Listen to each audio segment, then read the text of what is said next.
Hello friend, आज के session में हम लोग देखेंगे सीडीपी रहेगा, आपका ईवीएस रहेगी, हिंदी रहेगी और मैथ पेडागोजी रहेगा। तो मोस्ट इंपोर्टेंट क्वेश्चन से आज पार्ट 1 रहेगा आप लोग का। जैसे कि क्लास सीटेट का एग्जाम होने वाला, आप लोगों को पता ही है सभी को कि जनवरी में एग्जाम होगा इसका सीटेट का। तो चलिए आज से हम लोग प्रिपरेशन करना शुरू हो जाएगा और ये आज पार्ट 1 है। तो आज इस तरह से मैं आप लोग को एक एक करके आप लोग को क्लास प्रोवाइड करती रहूंगी। तो चलिए क्लास को स्टार्ट करते हैं। क्वेश्चन नंबर फर्स्ट आप लोग के स्क्रीन पर आ चुका है। बताइए इसका राइट आंसर का क्या हो जाएगा। बच्चों को सीखने में कठिनाई होती है जब, बताइए कब कठिनाई होती है। जब बच्चों को सीखने में कठिनाई होती है जब, तो राइट आंसर इसका हो जाएगा सूचना अलग अलग टुकड़ों में जब प्रस्तुत की जाती है। कब होती है?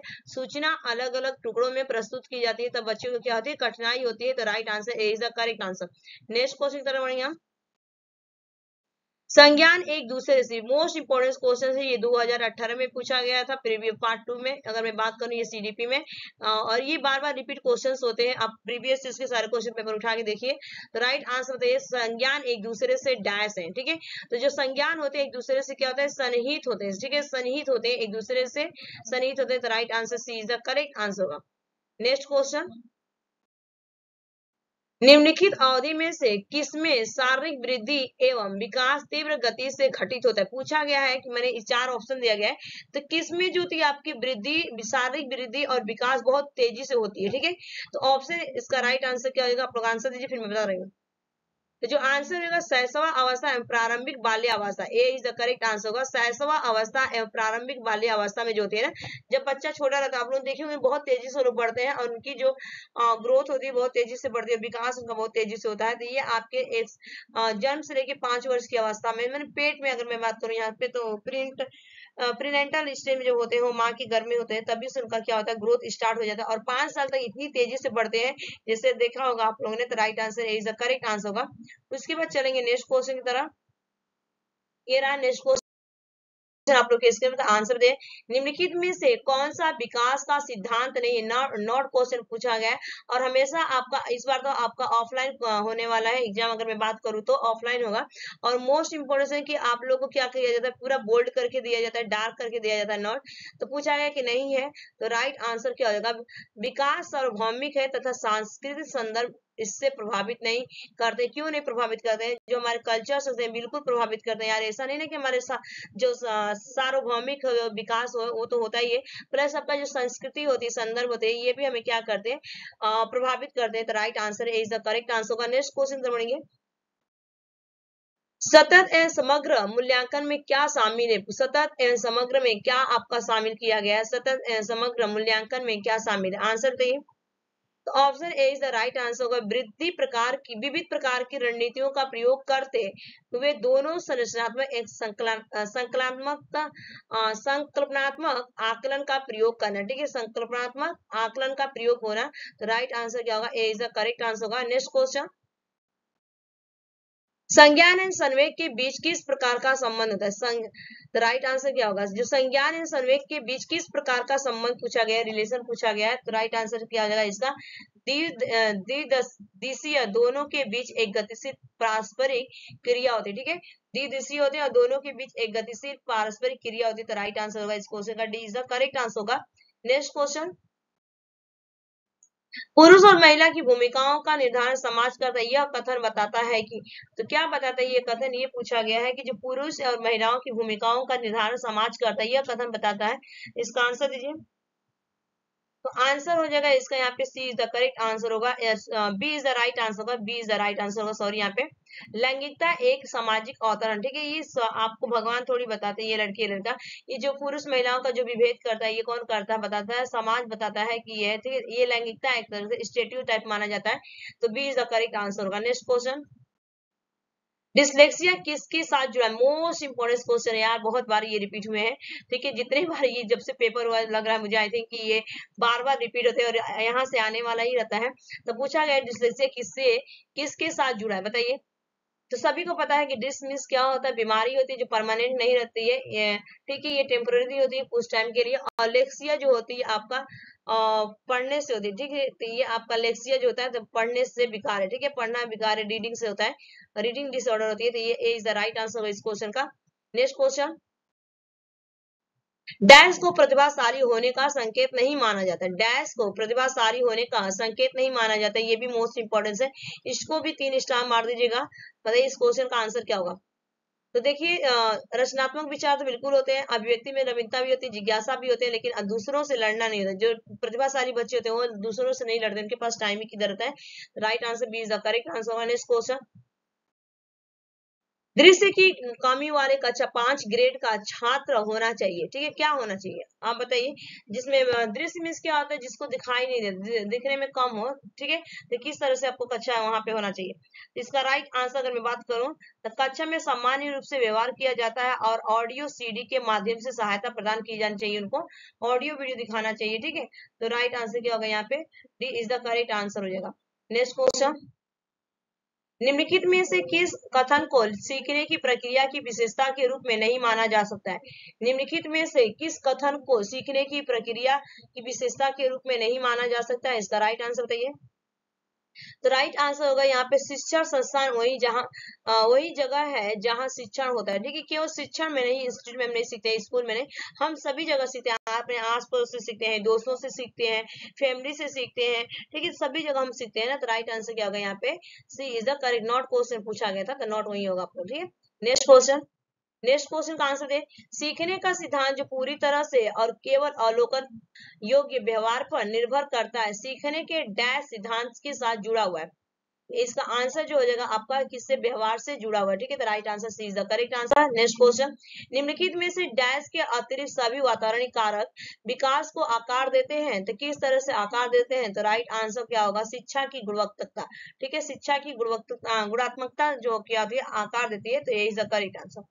नेक्स्ट क्वेश्चन, जब बच्चा कार्य करते हुए उड़ने लगता है, ठीक है, उबने, ठीक है, आप उड़ने लगता है, उबने लगता है, तो यह इस बात का संकेत है कि बताइए किस तरह का होता है। कि बच्चा बुद्धिमान नहीं, बिल्कुल नहीं होगा। बच्चे में सीखने की योग्यता नहीं, बिल्कुल नहीं होगा। बच्चे को अनुशासित करने की जरूरत, बिल्कुल नहीं भैया। इसका right answer A is the correct answer होगा आपका। संभवतः कार्य तांत्रिक रूप से बार बार क्या हो रही है, उसी चीज को रिपीट कर रहे हैं। तो बिल्कुल हम बार बार कोई भी चीज रिपीट करते हैं ना, तो बच्चा क्या करता है, वहां पे बिल्कुल बोरिंग हो जाता है, उसको इंटरेस्ट नहीं आता उस क्लास में, और उस चैप्टर में भी इंटरेस्ट नहीं रहता है, क्योंकि बार बार रिपीट हो रही है ना। तो कोई भी रिपीट करेगा तो आपको मैं एक ही क्वेश्चन बार बार कराऊंगी, तो आप भी सोचोगे मैडम एक ही क्वेश्चन रोज देती है, तो क्या हम पढ़ूंगा। इसलिए क्वेश्चन का क्या होता है, हर दिन उनको बच्चे को एंगेज करने के लिए हमें अलग अलग चीजों को एक्टिविटी कराई जाती है, क्लास में ली जाती है। ठीक है, नेक्स्ट क्वेश्चन, निम्नलिखित में से कौन सा मुख्य रूप से आनुवंशिकता संबंधी कारक है। ठीक है, पूछा गया निम्नलिखित में से कौन सा मुख्य रूप से आनुवंशिकता संबंधी कारक है। ये सभी को पता है और इम्पोर्टेंट क्वेश्चन है, तो बताइएगा इसका राइट आंसर क्या होगा। तो राइट आंसर होगा आंखों का रंग। ठीक है, आंखों का रंग, D is the correct answer. आनुवंशिकता माता पिता से किसी के बोलते हैं अरे ये तो इसकी माँ को आ गई, ये तो अपने पापा का कान गया, नाक गया, गोरा है। ठीक है, जो भी है वट एवर, तो right answer D is the correct answer. Next question, अब यहाँ पे ईवीएस भैया स्टार्ट हो गया आपका ईवीएस। चलिए अब ईवीएस की क्लास स्टार्ट करते हैं। ठीक है, तो बताइए इसका राइट आंसर क्या होगा। डोंगा पानी में स्थित घर होते हैं और ये पाए जा सकते हैं। बताइए डोंगा पानी में स्थित घर होते हैं और ये कहाँ पे पाए जाते हैं। सभी को पता है कि एनसीईआरटी से ये क्वेश्चन पूछा गया है, कश्मीर की डल झील से, तो D is the correct answer होगा। नेक्स्ट क्वेश्चन, निम्न पौधों में से कौन सा पौधा कीटों को जाल में फंसाता है और खा सकता है। ठीक है, ठीक है, बहुत बार भी पूछा हुआ है। और क्यों खाता है, तो ये नाइट्रोजन की क्या करता है, पूर्ति करने के लिए खाता है। ठीक है, क्योंकि इसके अंदर क्या होती है, नाइट्रोजन की कमी होती है। अगर इंडिया में मैं बात करूँ तो ये मेघालय में पाया जाता है, मेघालय में पाया जाता है, मेघालय में। अगर पूरे वर्ल्ड की मैं बात करूँ तो ऑस्ट्रेलिया में पाया जाता है, और ये आपका इंडोनेशिया में पाया जाता है। ये एक प्रकार से घटपर्णी पौधा होता है, जिसे पीचर प्लांट के नाम से जाना जाता है। ठीक है, पीचर प्लांट के नाम से जाना जाता है। तो fourth is the correct answer. Next question, इनमें से कौन सा पक्षी एक पेड़ के तने में रहता है। पेड़ के तने में बात की गई है, तो राइट आंसर देखिए यहाँ पे कौवा तो होगा नहीं, डब भी नहीं होता है, बारबेट होगा। ठीक है, D is the correct answer, barbet. Next question, चूहे, सांप, चींटी, खरगोश, केचुआ, बिच्छू रहते हैं। तो चूहे, सांप, कछुआ और खरगोश किस में रहते हैं। तो देखिए राइट आंसर इसका क्या हो जाएगा आपका, C is the correct answer, बिल में रहते हैं। ठीक है, कहाँ पे रहते हैं, बिल में, इज द राइट आंसर होगा। नेक्स्ट क्वेश्चन, केरल के निकटवर्ती राज्य पूछा गया कि केरल के निकटवर्ती राज्य कौन से हैं। तो तमिलनाडु हो जाएगा और आपका कर्नाटक हो जाएगा। ठीक है, केरल के जो आपके होते हैं ये नीचे होते हैं। ठीक है, इस तरह से अगर मैं बना तो ऊपर आपका क्या होता है, नॉर्थ होता है, और नीचे क्या होगा यहाँ पे, साउथ होगा। तो डायग्राम इतना अच्छा नहीं है, डायग्राम समझ जाइएगा आप लोग। Right answer D is the correct answer होगा, तमिलनाडु और कर्नाटक। ठीक है, ये ऊपर नॉर्थ है, साउथ है, ईस्ट वेस्ट। ठीक, नेक्स्ट क्वेश्चन, भारत में बिहार के संबंध में जम्मू और कश्मीर और गोवा का स्थान पूछा गया है। तो जो राइट आंसर होगा दक्षिण पश्चिम और उत्तर पूर्व, ठीक है, दक्षिण पश्चिम और उत्तर पूर्व हो जाएगा, D is the correct answer होगा इस ऑप्शन का। नेक्स्ट क्वेश्चन की तरफ बढ़िए, बताइए भारत में कुल तटीय राज्यों की संख्या कितनी है? तटीय राज्यों की संख्या पूछा गया था, और ये ऑनलाइन जब एग्जाम हुआ था ना तब ये क्वेश्चन पूछा गया, 2-3 बार रिपीट हुआ था। तो राइट आंसर हो जाएगा इसका यहाँ पे 9, ठीक है, A is the correct answer होगा 9। नेक्स्ट क्वेश्चन, निम्नलिखित राज्यों के समूह में से किस एक समूह के समुद्र तट अरब सागर पर स्थित है? अरब सागर की बात की गई है कि स्थित है। ये भी क्वेश्चन पूछा गया था जब ऑनलाइन एग्जाम हुआ था, और ये जब ऑफलाइन एग्जाम हुआ था तो भी पूछा गया था। आप उठा के देख सकते हैं 2019 की अगर मैं बात करूं तो राइट आंसर बताइए इसका। तो देखिए राइट आंसर कर्नाटक, केरल और गुजरात, ठीक है, कर्नाटक, केरल, गुजरात जो होता है अरब सागर पर ये समुद्र तट के समूह से एक है, ठीक है। तो right answer B is the correct answer. Next question, Jharkhand हमारे देश के मानचित्र पर कहाँ स्थित है? झारखंड की बात पूछी गई है, ये कहाँ पे स्थित है झारखंड मानचित्र? उड़ीसा के उत्तर में? बिल्कुल नहीं, उत्तर प्रदेश, ठीक है, सॉरी उड़ीसा के उत्तर में, ठीक है। तो राइट आंसर क्या होगा यहाँ पे? A is the correct answer, Orissa के उत्तर में A is the correct answer होगा। नेक्स्ट क्वेश्चन की तरफ पढ़ेंगे हम। नई शिक्षा नीति 2020 में कौन सी भाषा को कक्षा 5 तक का खत्म कर दिया गया? ठीक है, ये जब आपका न्यू पॉलिसी एजुकेशन आया था 2020 में, तो कौन सी जो लैंग्वेज थी उसको खत्म कर दिया गया था कक्षा 5 तक? वर्ना लैंग्वेज की बात की जाती है, मदर टंग के लैंग्वेज में बात की जाती है, तो ये आपका अंग्रेजी को खत्म कर दिया गया, ठीक है, A is the right answer. Next question, मानव संसाधन विकास मंत्रालय का नाम बदल कर दिया गया है। तो राइट आंसर बताइए, मानव संसाधन विकास मंत्रालय का नाम बदल कर दिया गया है। तो आंसर जो हो जाएगा आपका शिक्षा मंत्रालय, ठीक है, शिक्षा मंत्रालय कर दिया गया। तो राइट आंसर क्या होगा? A is the correct answer.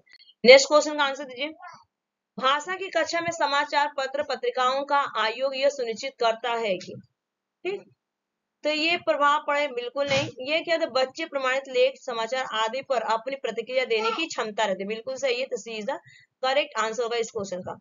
Next question, भाषा शिक्षा में पाठ्य पुस्तक, भाषा शिक्षा में पाठ्य पुस्तक पूछा है कि क्या होता है? अनावश्यक बिल्कुल नहीं, तो एकमात्र तो होगा, निगेटिव देगा। और ये क्या होता है? एक साधन होता है, D is the correct answer, साधन होता है, D is the right answer. Next question, पाठ के दिए गए चित्रों का क्या उद्देश्य होता है? पूछा गया जो पाठ दिए जाते हैं तो उसका उद्देश्य क्या होता है?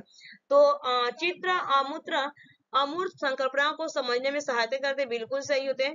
तो जो चित्र होते हैं जिनको हम देख नहीं पाते हैं, जो चित्र होते हैं उनसे हम जो संकल्पना, जैसे अगर मैं बात करूं, कोई यूपी में है और उसको जैसे बताना है कि चार मीनार कैसा है, तो वो चित्र के माध्यम से क्या करता है? इमेजिनेशन करता है और उस चीज को अब्स्ट्रैक्ट करता है, सोचता है कि ऐसा ऐसा होगा चीजें, ठीक है। तो राइट आंसर क्या होगा? A is the correct answer.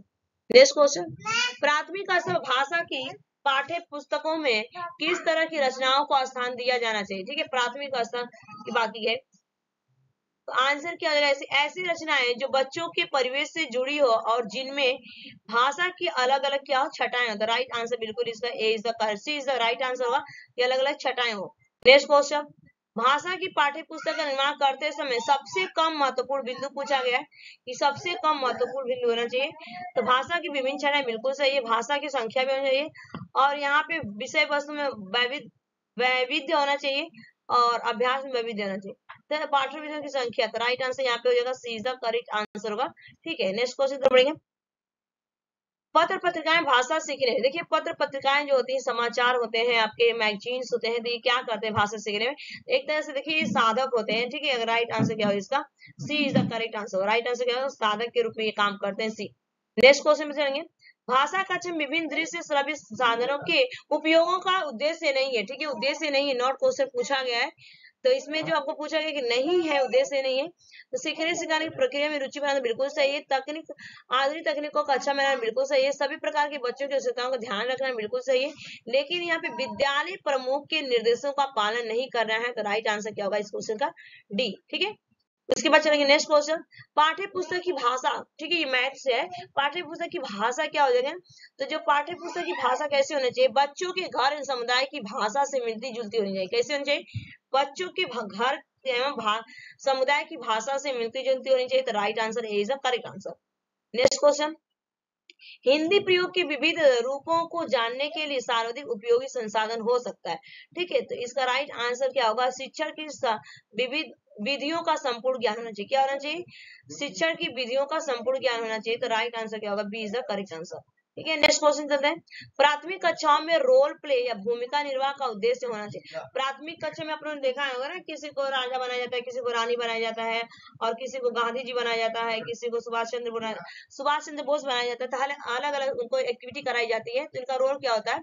तो बच्चों को अभिनय सिखाना, ऑप्शन या विभिन्न सदन भाषा के प्रयोग का अवसर देना। ठीक है, तो राइट आंसर क्या होगा? उनको भाषा के प्रयोग को अवसर देना। ठीक है, बोलते हैं ना 4 लाइन बोलना है, आज इस पे स्टेज पे आके बोलना है, तो राइट आंसर क्या होगा? C is the correct answer होगा। नेक्स्ट क्वेश्चन आ चुका है। प्राथमिक स्तर की पाठ्य पुस्तकों का निर्माण करते समय आप किस बिंदु पर विशेष ध्यान देंगे? तो जो आपका प्राथमिक स्तर की पाठ्य पुस्तकों का निर्माण करते समय आप बिंदु पर ध्यान देंगे, तो राइट हिंदी भाषा के वैध पूर्ण रूप से शामिल हो। ठीक है, तो राइट आंसर होगा B is the correct answer. Next question बढ़िया। तरुण भारत संघ एक ऐसी संस्था है जो जल के संरक्षण के लिए कार्य करती है। इस संस्था के प्रधानी में से एक है। सही विकल्प का चुनाव कीजिए। तो राइट आंसर जो था आपका इसका राजेंद्र सिंह। ठीक है, राइट आंसर क्या होगा? C is the correct answer, third वाला। ठीक है, राजेंद्र सिंह। सुंदरलाल बहुगुणा किससे रिलेटेड है? ये क्वेश्चन बताइएगा। मेगा पार्ट का। ठीक है, और ये कहाँ से बिलोंग करते थे और किससे रिलेटेड थे? नेक्स्ट क्वेश्चन आ चुका है। आर्यनाथ एक सफेरा है। जब वो अपना वाद्य तंत्र या बीन बजाता है तो सांप उसकी ध्वनि पर अपना सिर इधर उधर घुमाता है। सांप के वाद्य तंत्र बीन पर अनुक्रिया करने का कारण। ठीक है, तो राइट आंसर इस क्वेश्चन का, जो राइट आंसर होगा, बीन द्वारा उत्पन्न कंपनों का जमीन से होकर संचरण करना। ठीक है, क्योंकि सांप के कान नहीं होते, जो उनके स्किन्स होते हैं, त्वचा होती है, जब वो फेरा क्या करता है, बीन बजाता है, तो कंपन कर रहा है, वाइब्रेशन करता है, वाइब्रेशन के कारण उसको पता चल जाता है। ठीक है, यहाँ पे कोई व्यक्ति है। तो राइट आंसर क्या होगा? Fourth is the correct answer का, बीन द्वारा उत्पन्न कंपनों का जमीन से होकर संरक्षण करना। ठीक है, तो राइट आंसर फोर्थ। नेक्स्ट चलते हैं। तो ये आप लोग चैनल पे पहली बार होंगे तो सब्सक्राइब कर लीजिएगा, लाइक कर दीजिएगा इसको, और बेल आइकन दबा लीजिएगा। तो ये आज कितना ही क्वेश्चन कंप्लीट है, 40 क्वेश्चन कंप्लीट हो गए। Thanks for watching this video. Bye bye, take care, have a nice day.